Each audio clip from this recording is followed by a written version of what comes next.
By the end of this video, you will know the two different types of counterpunch. You will know how to use triggers and feints to create openings. And I'm also going to give you some common counter examples or counterpunching examples, which I'll give technical breakdowns of. Counterpunching is the most effective skill in boxing, so much so that can even shut down your opponent's confidence to throw a punch at all. If every time I throw my jab, it gets countered, I'm not going to want to throw my jab for much longer.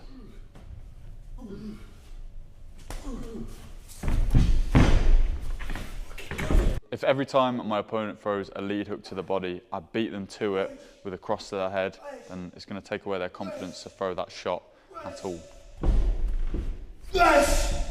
However, there are more levels to this. I could feint a punch to provoke a counter, and then I could counter that counter.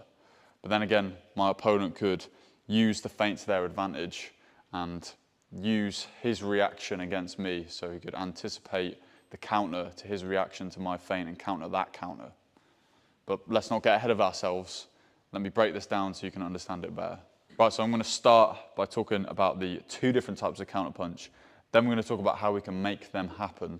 And then I'm going to go over 5 super common counterpunch combinations and break them down in depth. So let's start with the two different types of counterpunch. The first type of counterpunch is called an interception counterpunch.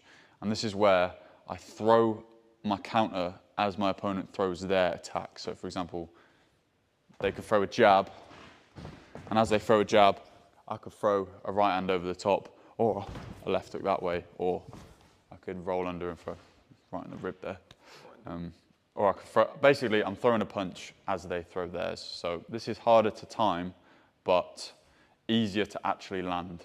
There are 2 different ways you can do interception counters. You can intercept a punch by moving your head, so as he throws across, I could come down here and throw across to the body, or I can use footwork. So as he throws a counter to my jab with a cross or something, whatever, I could step out with a lead hook over the top. So you can either use head movement or footwork. This is kind of an interception counter, but you can also intercept someone's defense. So you can make them defend something and then do something else. For example, I could feint the jab to get him to catch it and then just throw a left hook. So I've intercepted his defense. I've made him defend the jab, and then I've just gone around the side where there's an opening. The other type of counterpunch is the generic return counters, where you defend and then you counterpunch. So it's this man lurking about. So you can do this through blocking, you can do this through head movement, you can do this through footwork, but it's basically easier to time because you do an actual defense without throwing a punch at the same time, but harder to land because, for example, if I slipped outside a jab and then went to throw a right hand, my right hand's got to beat his hand getting back to his face for it to land. So it's harder to land but easier to time. So the 3 different types, which I already said, was head movement, so I could go under and then attack, or I move my head and then attack. I could catch and counter, so I could throw a right hook or something. I could catch there and then counter by blocking, or I could use my feet. I could step out and then counter after. So you can use head movement, footwork, or blocking. So as a quick summary, interception counters are intercepting the punch as it comes. They're harder to time, they're easier to land.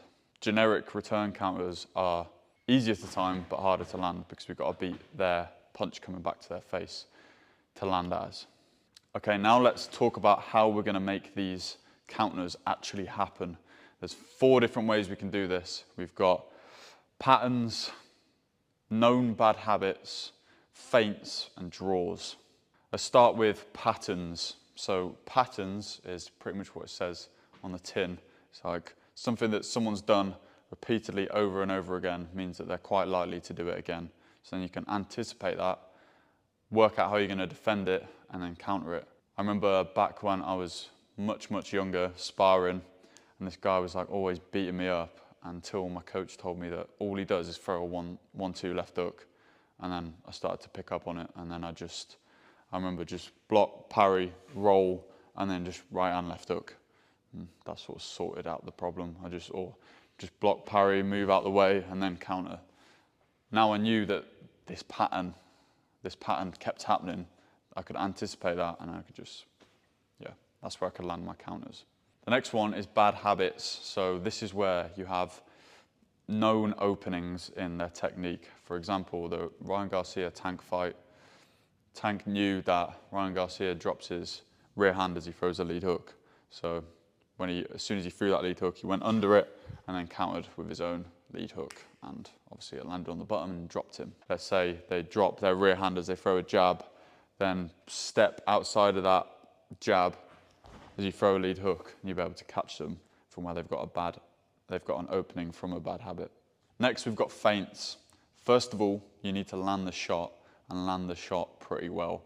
For example, if I threw a really stiff jab, landed right on the nose, then my opponent's going to be way more likely to react to that punch's feint. So I need to land the shot first to get their attention. Once I've landed the shot, then when I do feint for that shot, then they're more likely to react. Once we get a reaction out of them, then we can counter that reaction. First one is foot feints. Dance on the edge of range to make your opponent fall short when they try and counter you, and then counter their counter. Evander Holyfield used to do this really well. You can watch him against Mike Tyson overlaying footage right now, or you can watch me and Jordan Line try and emulate it. So I'm Evander Holyfield, just a skinnier version, dancing on the edge of range, and then I'll make it do, yeah, and then I just got bad. All right, let's just leave it. The next one is level change feints. So I can feint to the head and throw to the body, or feint to the body and throw to the head. For example, I could feint down to the body here to bring his guard down, and I could bring that left hook up to the head. Again, this is like intercepting their defense. Stop doing that. You could also use flank and center line feints. For example, I could feint down the middle and go around the flanks, or I could feint around the flanks and go down the middle, right? So there's two different ways we can sort of manipulate where our opponent thinks we're going to go. So here are a couple examples. I could feint the jab down the middle and then throw the lead hook round. I could feint the right hook over here and bring the screw shot up the middle. Canelo does that. Or something I do in body sparring a lot is I'll feint a wide hook to the body like this to bring their elbow out, and then I'll just bring it up the middle. Well, obviously, you could do the same with the lead hook and then bring it up the middle. So you're sort of changing the path of where your hook's going. But basically, you're flanking to the sides and going up the middle, or you're flanking to the sides. You're feinting to the sides and going up the middle, or you're feinting to the middle and going around the sides. You can also touch the guard. This can be used as like a feint or a draw. But just touching the guard, that can help measure the range and also provoke some sort of reaction. So touching the guard, and hopefully he reacts at some point, and then you can counter him. Yeah. The last one is draws. Now this is making yourself appear vulnerable so that you can provoke an attack and then you can counter the attack. There's several ways you could do this. You could either use a lazy jab. So if I throw a really lazy jab, then they're going to try and, I'm quite vulnerable here, they're going to try and counter. So then I could meet them there and counter their counter. I could put my head in range like this, and then I could get them to throw something and then counter whatever they throw. So Mayweather always used to do this. He put his head into range and then you pull and throw a right hand down the middle. You can also draw by putting your hands down. So you put your hands around by your waist, wait to throw a shot, and then you can counter whatever they do. Another example of a draw could be creating a rhythm which your opponent anticipates some sort of counter to, and then you could break the rhythm and come in and counter what they're trying to counter you with. Another example of drawing is pouring. So another way you can draw a reaction out your opponent is pouring with your lead hand. So I could blind with my lead hand for them to try and knock it out the way and then throw a counter. So blind them and then throw a counter as they move their guard. And finally, the last way to draw a reaction out of your opponent is you could close a lane. So I could take my right hand and put it on my opponent's lead hand like this, and this will basically stop them from being able to throw it, and therefore they can only throw this right hand, which then I could anticipate and counter punch. So now we understand the two different types of counter punching, and how we can initiate a counter-punching sequence. Now we're going to go over some common examples. We're going to go over 5. I'm going to break them down in depth. Oh, hang on. But first, if you're a beginner to novice boxer, then make sure you join Hybrid Warrior Elite. The link's in the description. It's basically my online coaching community. There's already 60 or 70 people in there, all making massive progress. You'd be very surprised. If you don't believe me, check out the testimonials. You could go from 0 to hero in terms of boxing just from your home, just from listening to me. The first example was something that happened in a recent fight of mine. Now, he feinted the jab to get me to jab with him. And then when I did jab with him, he slipped outside of it and threw a counter cross. But I anticipated his counter cross and slipped outside of that and threw a lead hook. The reason why I anticipated his counter cross is because he slipped outside my jab like 3 times before that and threw the cross. So there's an example of a pattern. So there's an example of how a pattern and a feint can sort of make up this chess game. So let's break down what happened there. So he feinted the jab to get me to jab with him. And then as I jabbed, he slipped outside, threw a right hand, and I met him there and then came across with a left hook. Okay, so for this sequence to work, of course, you need to know that. You need to know you need to be able to anticipate what's going to happen. So he's trying to anticipate me, or trying to get me to throw a jab with his feint. So he started with a feint, I've thrown the jab. So he can slip and then counter his right hand, right? Because I knew the amount of times he's slipped and thrown the right hand before, I knew he was likely to do it again. I made sure I took my head off the center line as I threw my cross. Right? So as soon as I see him slip, this is the moment here where I want to think and will start my counter because I know what's coming next. So you always want to time your counters and shots the stage before they're about to throw theirs. So for example, I'm timing it as he slipped. I know now he's going to come back with a right hand, so I have to be off my head off the center line to land mine here, and then just coming back. That's just an add-on to the counter combination. Cherry on top. Yeah, but that's a great counter punch you can use, is taking your head off the center line as you throw a punch. We talked about the interception counters. So that's an interception counter. As he's throwing that right hand, I've taken my head off the center line as I've thrown my shot. I'm still rotating my hips, and I'm just bringing that down the middle. That sets me up for the next punch. All right, so it's about being a couple steps ahead. The next one is a generic return counter punch, but you draw your opponent in by, this is great for someone who comes forward a lot with straight shots, so they come forward with their jabs. If they're not doing this and you want them to do it, then a great way of doing that is just like edging backwards just out of range. This is going to provoke them to come forward with their jabs, and then you can use their forward momentum to walk them onto a slip right uppercut. Okay, so just give a demonstration of that. I'm going to edge back, get him to come in with his double jabs, and then I'm going to come under here. Right? Edge back to get him to come in with his double jabs, slip, and then come up with right uppercut. So when you're slipping outside, we talked about in the flow of boxing, if you've ever seen that video, my hips are going from here to here. I'm just going to take my head off the center line as much so as if I'm touching my opposite knee with my opposite hand. That takes me off the center line, and then their jab's gone that way, and then I can come back up with this one here, rotating back the other way. So on the edge of range, this comes forward, and then I rotate, get my head off the center line, come back, and just nail him. Example number 3 is another interception counter, and this is where you time their right hand with a right hand of your own, like this. So like the one in the first example, right? But we're going to go over some ways that you can trigger this to happen. So you can touch with your jab, you can feint with your jab to try and get them to throw that right hand, right? If you know that there's a certain pattern that keeps being repeated, i.e. if you keep touching with the jab and every time they throw a right hand, then you know the likelihood is when you touch with your jab that you're going to be able to meet them with the right hand. You can also anticipate this if they've thrown a jab. So let's say they're throwing a 1-2.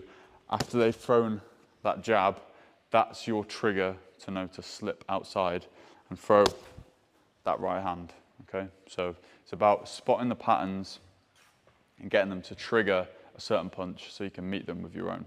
So the next one was slipping outside their cross as you throw your right hand. Remember, you can touch with a jab and then go. You can feint with a jab, then go, or you can wait for their 1-2 and then use that counter punch there. Number 4 is a generic return counter, and that's slipping and countering the jab. So there's several ways you can just be normal. There's several ways you can slip the jab. You can slip outside the jab, and then you can throw either, stay there, you can either throw hook to the body, or you can come over the top. You can slip inside the jab, you can throw a hook to the body, uppercut to the head, or just a jab to the head, or even a hook to the head if they drop their rear hand as they do. Again, that's checking for bad habits. So there's another piece of the puzzle. So slipping with the jab, you slip to our right, there, or we can slip inside. Again, we want to make sure that we're taking our head off the center line by a head width. So that, like I'm doing some cool breakdancing. But we don't want to come like crazy far off the center line. We just want to slip just outside the width of a fist, right? So we want to be efficient when we're slipping. So then we can just get out of the way, and then we're in a better position to throw our counter punches. Okay, again, remember the rotation of the hips. We're not leaning too far forward. We're keeping on balance. We're rotating. If we're slipping inside, rotating this way to come up there, or we're just taking a head off the center line, bending at the hips a little bit here to come back with that one, or up the middle like we talked about in the second one. Example number 5 is catch and counters. So you can block punches and counter off those, but there's a general rule of thumb for this. You want to catch and counter with the same hand. So if I'm catching with my lead hand, if I'm catching with my rear hand, you throw the lead hook to the body, then as soon as I've caught that punch, that's my trigger to let that one go. Reason being, that's the side they'll be open. If they've thrown a lead hand punch, then they're open on their lead side. So that's where I'm going to throw my shot. If I throw with this hand, be there, or to the head, be here. Okay, so if I go and do that again, if I catch with this hand and throw with this one, then I'm likely to just meet this glove. So that's why you want to time it with the same hand. The 2 main examples for this would be the ones that I find most effective is catching the lead hook to the body and then bringing the right uppercut, or catching the rear hook to the head and then coming across with the lead hook to the head. So give those a go, there or there. Also try and remember that if I'm going to throw a lead hook, then I sort of need to get my hips in the right position to set it up. So as I do catch that rear hook, I'm rotating my hips already into this position, so I'm ready to come back that way. Or if I'm catching a lead hook to the body, I'm there, I'm keeping this hip position so I can rotate my hips up that way and bring the uppercut upwards. This is just scratching the surface of counterpunching. There's thousands of different ways you can counterpunch, but if you want to pick my brain a little bit more and be coached by me and my team, then make sure you join Hybrid Warrior Elite. Links in description, and you'll be put on a roadmap from beginner to elite boxer. Nice. Goodbye. Video over.